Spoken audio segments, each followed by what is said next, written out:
Un homme sage doit toujours cacher ces trois choses à une femme. Tu veux savoir de quoi il s'agit? Ces secrets, ces vérités profondes vont transformer ta façon de voir les relations, ta manière de te positionner en tant qu'homme et la manière dont tu navigues dans la vie. Reste avec moi jusqu'à la fin, car ce que je vais te révéler va te faire réfléchir, va te pousser à agir et pourrait même changer ta perspective pour toujours. Accroche-toi bien et prends des notes. N'oublie pas de t'abonner à la chaîne pour ne rien manquer de ce type de contenu qui peut véritablement booster ta vie. Mais avant, laisse-moi te poser une question. As-tu déjà senti que certaines choses dans ta vie, dans tes relations, auraient pu se passer différemment si tu avais su quoi garder pour toi? Si tu avais compris ce qu'un homme sage, un homme qui maîtrise sa vie, choisit de ne pas révéler? Aujourd'hui, je vais te dévoiler trois choses qu'un homme avisé, un homme qui connaît sa valeur, doit toujours garder secrète face à une femme. Ces trois éléments ne sont pas juste des astuces ou des conseils superficiels. Non, ce sont des principes ancrés dans la psychologie, dans la dynamique des relations et dans l'art de vivre avec sagesse et puissance. En réalité, dans la vie, en étant homme, tu portes en toi une force, une énergie, une capacité à influencer le monde autour de toi. Mais cette force, elle peut être diluée, elle peut être mal utilisée si tu ne sais pas protéger certaines parties de toi. Ce n'est pas une question de méfiance ou de manipulation, mais une question de stratégie, de respect de toi-même et de compréhension profonde des dynamiques humaines.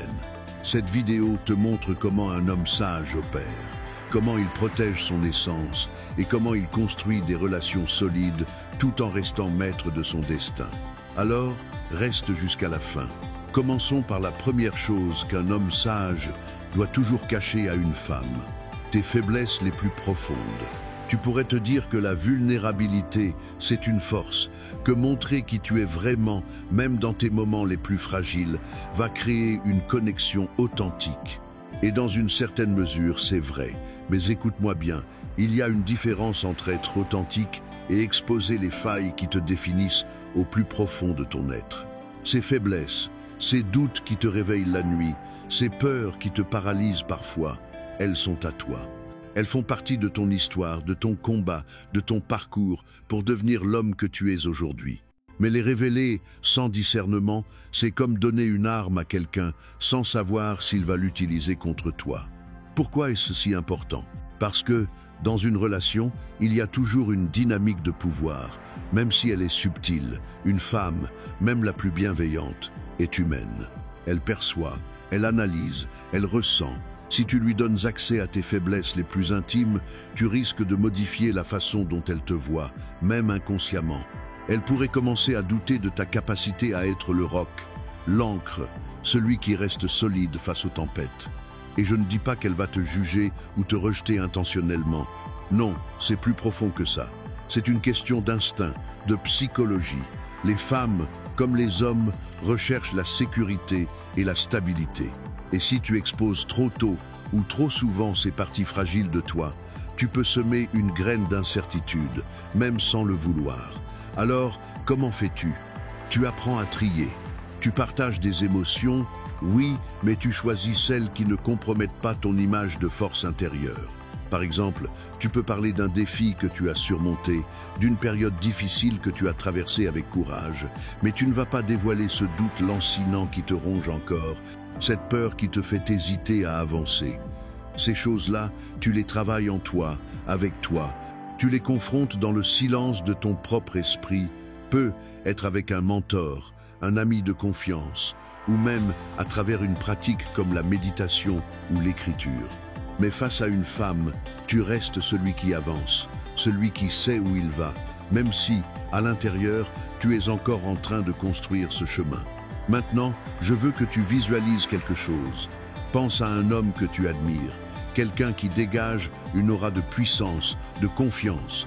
Peut être un leader, un entrepreneur, un athlète. Quand tu le vois, est-ce que tu te dis qu'il n'a jamais de doute? Non, bien sûr que non. Tu sais qu'il en a, mais il ne les met pas sur la table. Il les garde pour lui, parce qu'il sait que sa force réside dans sa capacité à gérer ses combats intérieurs sans les exposer au monde. C'est ça, la première chose qu'un homme sage cache ses faiblesses les plus profondes, celles qui pourraient ébranler la confiance que les autres ont en lui. Passons à la deuxième chose qu'un homme sage doit garder secrète, ses ambitions les plus grandes. Tu as des rêves, des projets, des visions qui te font vibrer, qui te donnent envie de te lever le matin et de tout donner. Peut être que tu veux construire un empire, écrire un livre qui inspirera des millions de personnes ou simplement devenir la meilleure version de toi-même dans tous les domaines de ta vie. Ces ambitions, elles sont sacrées, elles sont le carburant de ton âme, la flamme qui te pousse à avancer. Mais voici la vérité, tout le monde n'est pas prêt à entendre l'ampleur de tes rêves.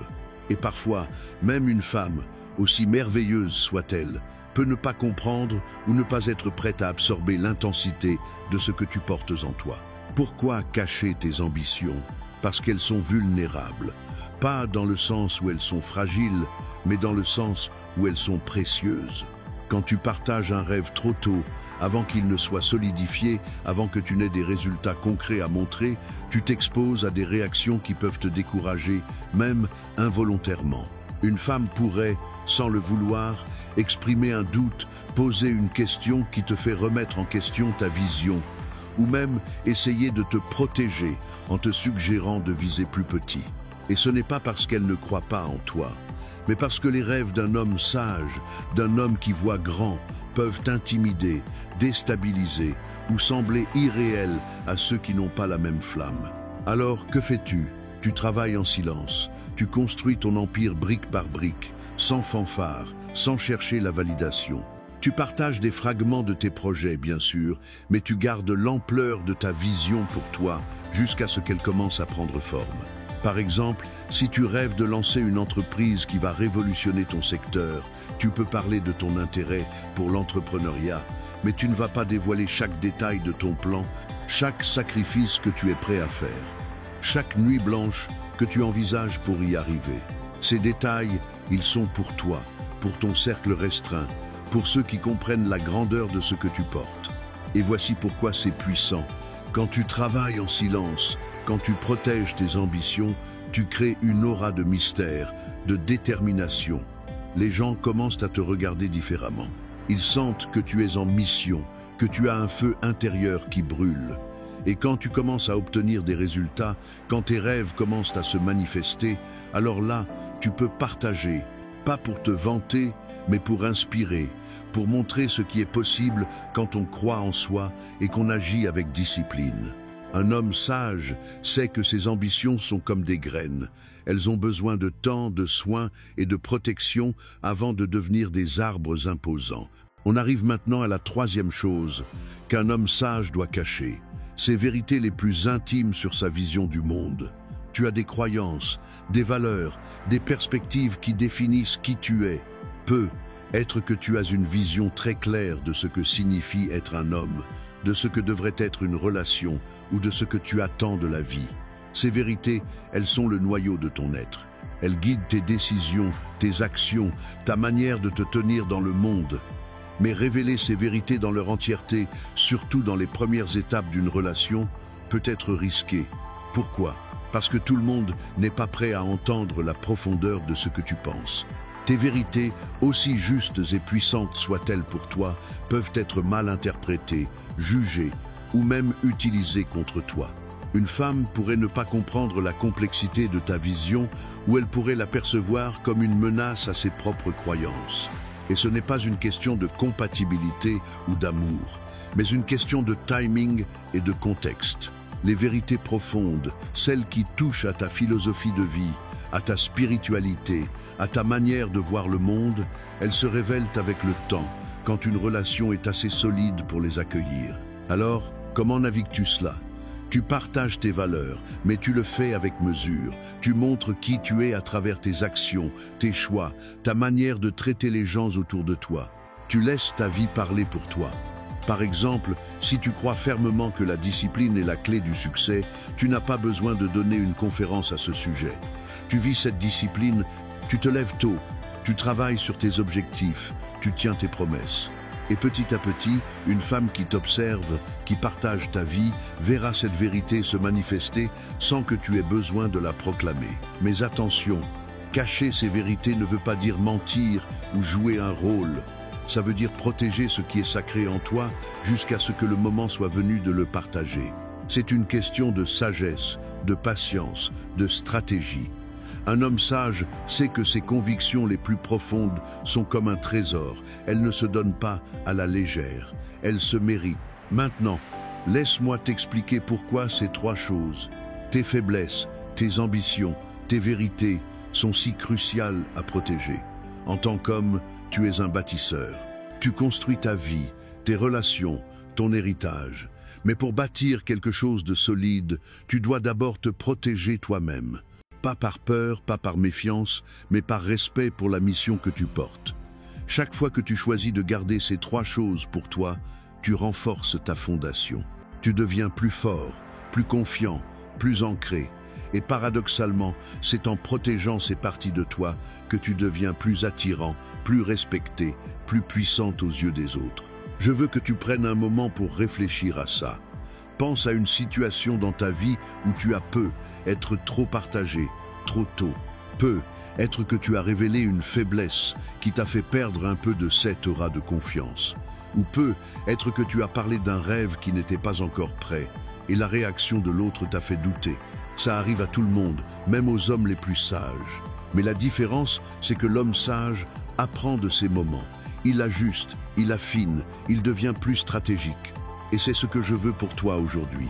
Je veux que tu sortes de cette vidéo avec une nouvelle perspective, avec une clarté sur ce que tu dois protéger pour avancer avec puissance. Avant de finir, je veux te rappeler une chose. Si ce contenu t'a touché, si tu sens qu'il peut t'aider à devenir cet homme sage, cet homme qui inspire et qui agit, alors abonne-toi à la chaîne. Enfin, un homme sage cache trois choses à une femme: ses faiblesses les plus profondes, ses ambitions les plus grandes et ses vérités les plus intimes. En protégeant ces trois éléments, tu protèges ta force, ton feu, ton essence. Tu deviens un homme qui ne se laisse pas ébranler, un homme qui avance avec confiance, un homme qui inspire par sa présence. Alors, prends ce que tu as appris aujourd'hui, applique-le et regarde comment ta vie, tes relations et ta manière de te voir toi-même commencent à changer.